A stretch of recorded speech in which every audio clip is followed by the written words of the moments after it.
Medieval cuisine wasn't just about roasted boars and trenchers of stew. It was also filled with the strange, the experimental, and sometimes the downright confusing. Green cheese referred to young, unaged cheeses, often soft, tangy, and made quickly after milking. But some were intentionally green, coloured with sage, nettles, or even spinach. The odd hue wasn't just for fun, it symbolised freshness and herbal health. This cheese didn't last long, which is why you had to eat it fast, and possibly hold your nose. Barley or oat porridge was a common peasant food, but to stretch it further and add protein, people mixed in animal blood and old ale. It sounds awful, but it provided nutrition and calories. The alcohol cooked off, but the metallic, beery tang remained. This kind of bloody porridge was considered hearty enough for labourers, and sometimes even fed to the sick as medicine. With church-imposed fasts banning animal products over 150 days a year, substitutes were necessary. Enter pea milk. Boiled, mashed peas were strained into a pale, thin liquid, used like milk. It went into sauces, custards, and soups, often fooling no one. It was gritty, earthy, and definitely not creamy. It was common to find pea milk recipes in monasteries' ledgers. When flour ran short during war, siege, or famine, people turned to desperate measures.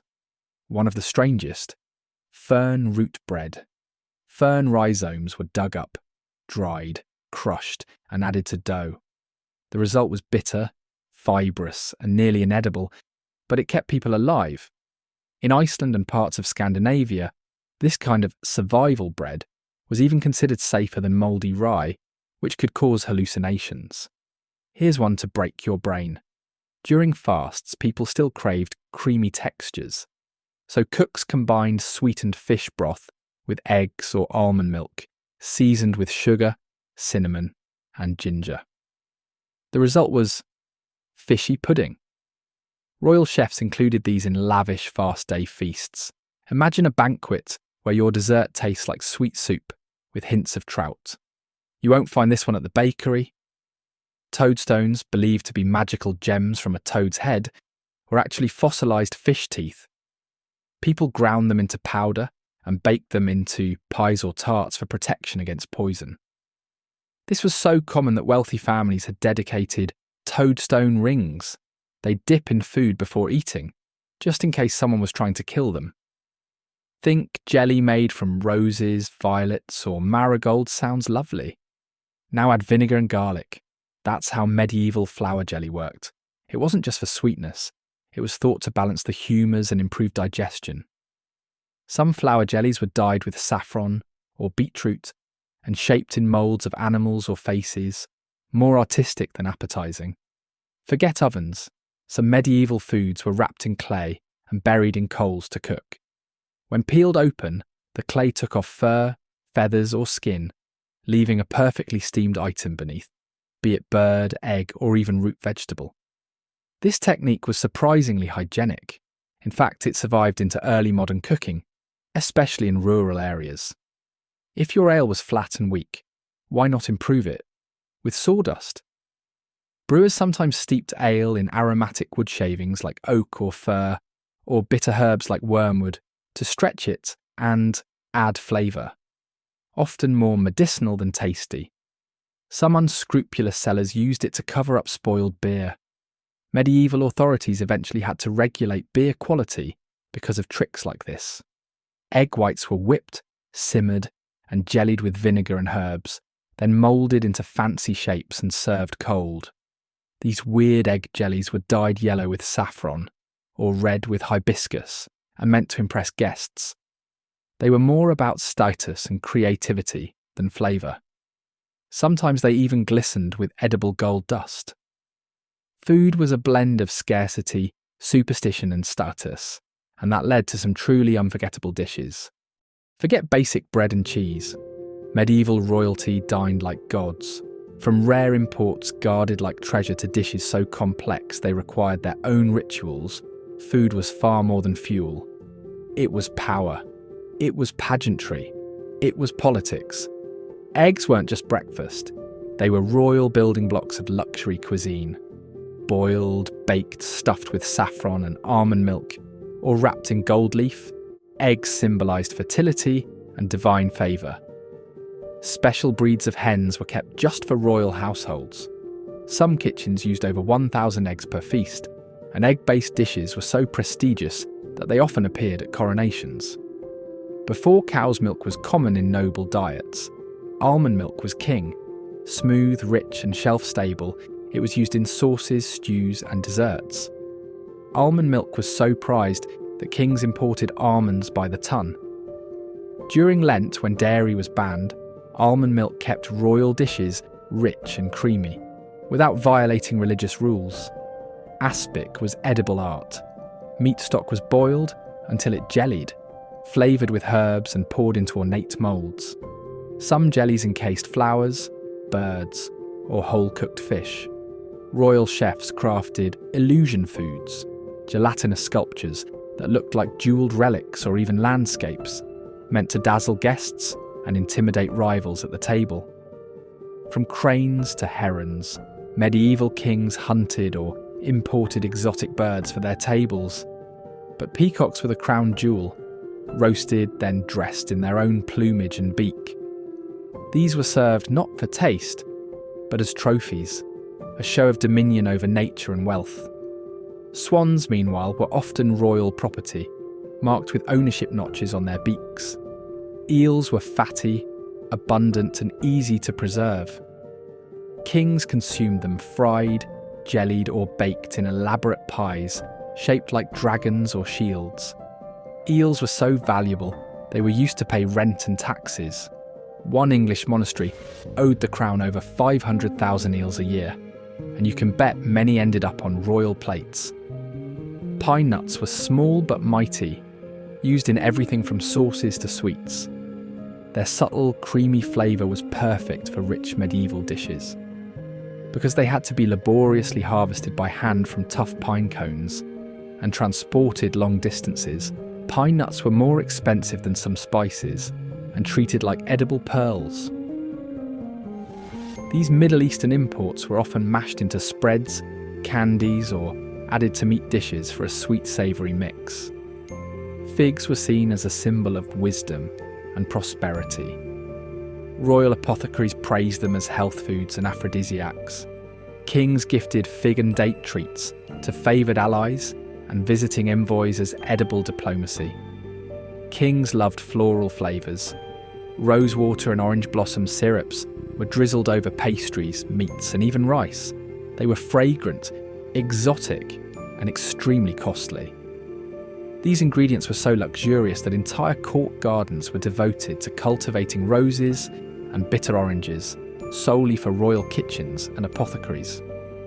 Hippocras was a luxurious spiced wine, enjoyed warm or cold, often served at the end of royal meals. It was made by infusing red or white wine with a mixture of cinnamon, ginger, cloves, sugar, and sometimes rosewater.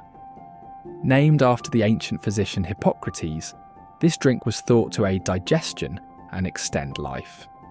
It was so revered that special Hippocras chambers existed in royal households, and the drink was typically reserved for high-ranking guests.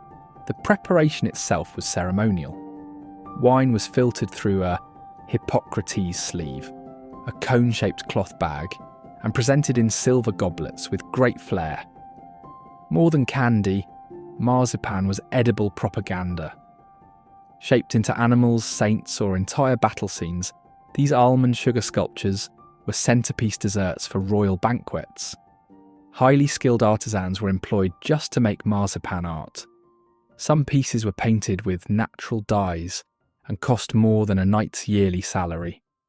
To eat like a king in the Middle Ages meant more than full bellies. It meant showing the world your wealth, wisdom, and power. We all know about mead and meat pies, but the medieval world had a sweet tooth too. Peri jelly was a shimmering treat made from fermented pear juice and honey, thickened into a wobbly jelly. The wealthy often spiced it with cinnamon or clove and poured it into moulds shaped like animals or shields. Peri was considered safer to drink than water, and when turned into jelly, it became both medicine and dessert. Frumenti may sound humble, but on feast days it became something magical. This sweetened wheat porridge was enriched with milk, eggs and honey, then topped with dried fruits like figs, raisins and dates. It was traditionally served at Christmas and even accompanied roasted venison during noble feasts. Comfits were the original medieval candy. Fennel, aniseed or coriander seeds were coated in layer after layer of hardened sugar. They were believed to aid digestion, so much so that nobles carried boxes of comfits to banquets and handed them out like party favours. Apple mousse was thick, warm and fragrant, a sort of medieval applesauce pudding. Apples were stewed with wine, breadcrumbs and spices like cinnamon and ginger. This dessert was often used to soften stale bread, turning food waste into a sweet, elegant dish. Lèche Lombard was a sliceable custard made from almond milk, honey, and exotic spices like mace and saffron. It looked like fudge but tasted like a warm, nutty pudding. This was a favourite among the nobility, with versions recorded in the 14th century English and Italian cookbooks. Pain perdu, essentially medieval French toast, soaked in egg and milk, fried in butter, then topped with honey or sugar. In a time when wasting bread was unthinkable, pain perdu was a clever and delicious solution. Tarte de Brie was made from soft, ripened cheese, like brie, mixed with eggs, sugar, and spices inside a pastry shell. It was creamy, savoury, and just sweet enough to be served as dessert. It blurs the line between sweet and savoury, much like modern cheesecake. A fleeting spring delight. Elderflower fritters were made by dipping whole blossoms in batter and frying them crisp. Once cooked, they were dusted with sugar or drizzled with honey.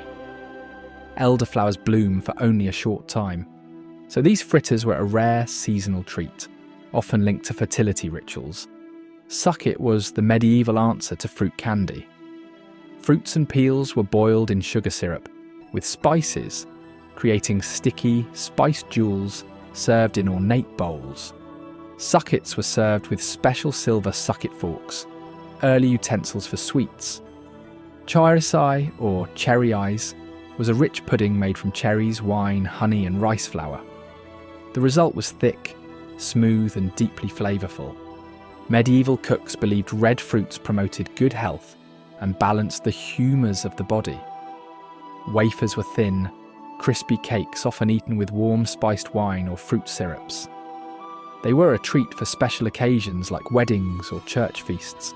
They were sometimes printed with religious or noble insignias, a medieval take on edible branding. Doucettes were luxurious egg custards sweetened with honey and perfumed with rosewater or saffron. Baked gently, they had a smooth, almost silky texture. The name comes from the Old French doucet, meaning little sweet thing, and it was often served at the end of high feasts. Medlar is the medieval fruit that needed to rot before it could be eaten. Sounds gross? Actually, it's a process called bletting, where the fruit softens and sweetens after harvesting. Once bletted, it has the texture of applesauce and a flavour often compared to spiced dates or baked apples.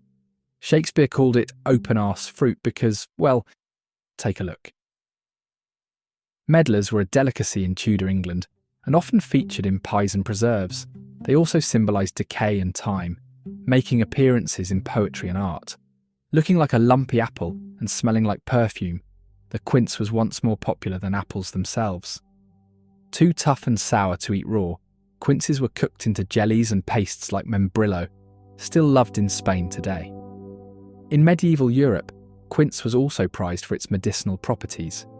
It was believed to aid digestion, sweeten breath, and even strengthen the heart. Also known as Juneberries, these small blue-purple fruits taste like a mix of blueberries and almonds. They were often foraged by villagers and baked into rustic tarts. Their name may come from Appalachian funerals. Service berries bloomed when the ground thawed enough to hold burial services. Sloe berries are as medieval as chainmail. These tart fruits from the blackthorn tree were turned into syrups, vinegars, and the ancestor of modern sloe gin. People never ate them raw, they're far too astringent. Instead, they were steeped in alcohol or sweetened with honey to bring out their deep, plummy flavour. The Cornelian cherry may look like a cranberry, but its taste is tangy and citrusy, like sour cherry and lime.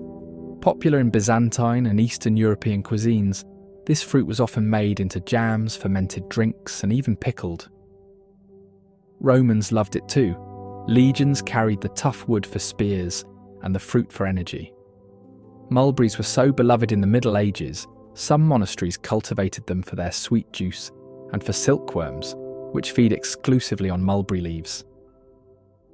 The black mulberry, in particular, was eaten fresh, dried, or turned into wine, and they stain everything, a symbol of fleeting beauty and often linked to ancient myths like Pyramus and Thisbe. Tiny, tangy, and electric red, barberries were prized for their zing. Used in medieval sauces and syrups, they also served medicinal purposes, especially for fevers. Though banned in some areas due to a link to wheat diseases, they remained popular in kitchens and gardens until forgotten by modern diets. Damsons are the dark horse of the plum family. Tart and tannic, they were perfect for stewing with meat, making jams and even flavouring ale. The name may trace back to Damascus, suggesting a long journey from the Middle East to the English orchard. Yes, jujubes are real fruit, not just chewy candy. Known as the Chinese date, they were brought to Europe via the Silk Road.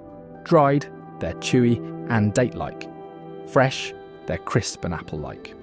Medieval herbalists valued them for calming the nerves and aiding sleep. The strawberry tree, or Arbutus unidu, was said to be eaten once because the taste was forgettable. But these fruits were fermented into wines and liqueurs by monks and foragers.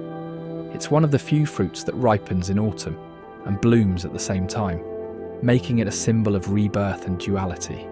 Rowan berries were more than food, they were magic. Medieval people believed the tree protected against witches and evil spirits. When cooked, the bitter berries made excellent jelly, often paired with game meats. In hard times, they were dried and ground into flour substitutes. Also called the wild service tree, this fruit tastes like dates and malt after bletting. Checker fruits were fermented into a kind of rustic cider or ale, and inns named the Checkers across Britain reference this very tree. They were so culturally tied to drinking that they lent their name to the Chancellor's residence, Chequers. And though many faded from our tables, they still grow in hedgerows and old gardens, waiting for curious minds to rediscover their taste. We've all heard of medieval meat pies and mead, but what about the vegetables that filled the tables of castles, monasteries, and peasant homes? Today we're looking into history to unearth 12 forgotten vegetables of the medieval world. Some were culinary staples, others medicinal marvels. All are rare in modern kitchens. Skirret, funny name, serious flavour. This sweet white root, with its mild taste reminiscent of carrot and parsnip, was a favourite in medieval kitchens. The name skirret comes from the Dutch suikerwortel, or sugar root, a nod to its natural sweetness. Boiled, roasted, or even fried in batter, skirret was considered a delicacy of the elite. Charlemagne reportedly demanded it in his royal gardens. It's a perennial too, meaning once planted, it fed people for years. With a name fit for royalty and a nickname of poor man's asparagus, Good King Henry was a reliable wild green. This plant was often foraged near homes and farms, leading it to be one of the earliest homegrown vegetables of Europe. Its young shoots were eaten like asparagus, while the mature leaves were cooked like spinach. Before celery ruled the kitchen, there was Alexander's. Grown by Romans and passed on through the medieval period, this bold, peppery herb flavoured everything from soups to salted fish. It was so popular that it was often planted along monastery walls, and nearly every part is edible: root, leaf, stem, and flower. Recognise the name rampion. You might know it as Rapunzel. Yes, that Rapunzel. In the fairy tale, her mother craved this plant so badly, she risked everything. That's because rampion's root is nutty and tender, and its leaves can be eaten raw or cooked. It was such a valuable salad plant that theft from noble gardens was not uncommon. Don't let the appearance fool you. Scortonera, also known as black salsify, has a creamy oyster-like flavour when cooked. Its name means viper's herb in Spanish, due to its supposed ability to treat snake bites. Once considered a cure for the plague, it was a prized root in both culinary and apothecary gardens. Blanched and buried in sand, sea kale shoots were a coastal treasure.